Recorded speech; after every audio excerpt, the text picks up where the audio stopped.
भोला एक गरीब किसान था जो हमेशा अपनी गरीबी से परेशान रहता था। वह कथापुर नमक गांव में अपनी माँ के साथ रहता था। भोला अपनी माँ को बहुत प्यार करता था।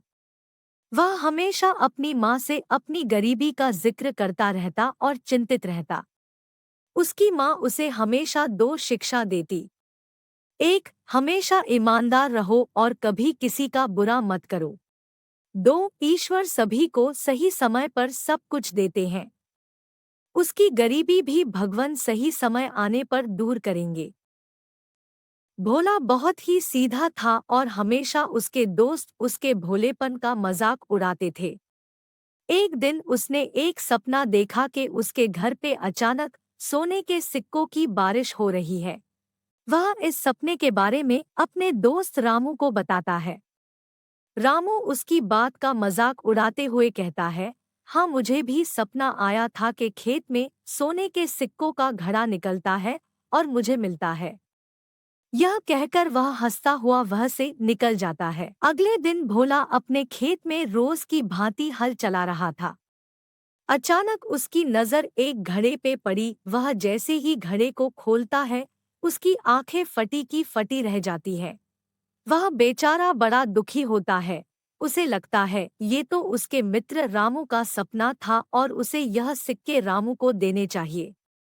वह जाके रामू से कहता है, रामू, तुम्हारा सपना पूरा हो गया। जाओ, जाके मेरे खेत से अपना सोने का सिक्कों से भरा घड़ा ले लो। यह कहकर भोला अपने घर की ओर चल पड़ता है और अपने सपने के पूरे होने का इंतजार करता है। उसे लगता है कि शायद अब सोने की बारिश भी होगी।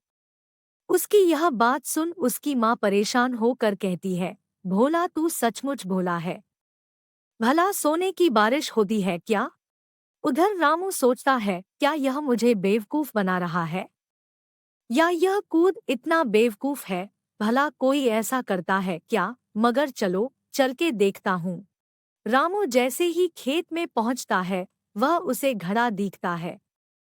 मगर यह क्या, उसमें तो ऊपर 5 से 6 सांप दिखते हैं, जिसे देखकर वह घबरा जाता है। उसे लगता है कि इस घड़े में कोई सिक्के नहीं हैं। भोला ने उसे नुकसान पहुंचने के लिए खुद घड़ा यहाँ रखा होगा।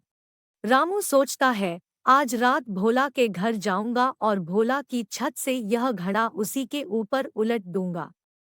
उसी रात वो भोला की छत पे चढ़ता है और देखता है नीचे आंगन में भोला सोया हुआ है।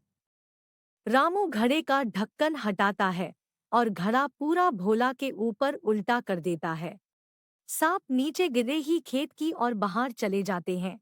और यह क्या, अचानक से इतने सारे सोने के सिक्के भोला के ऊपर कहाँ से आए? क्या सोने की बारिश हुई? जी नहीं, घड़े में नीचे सिक्के थे जो रामू को नहीं दिखे। उसे सिर्फ ऊपर के सांप दिखे।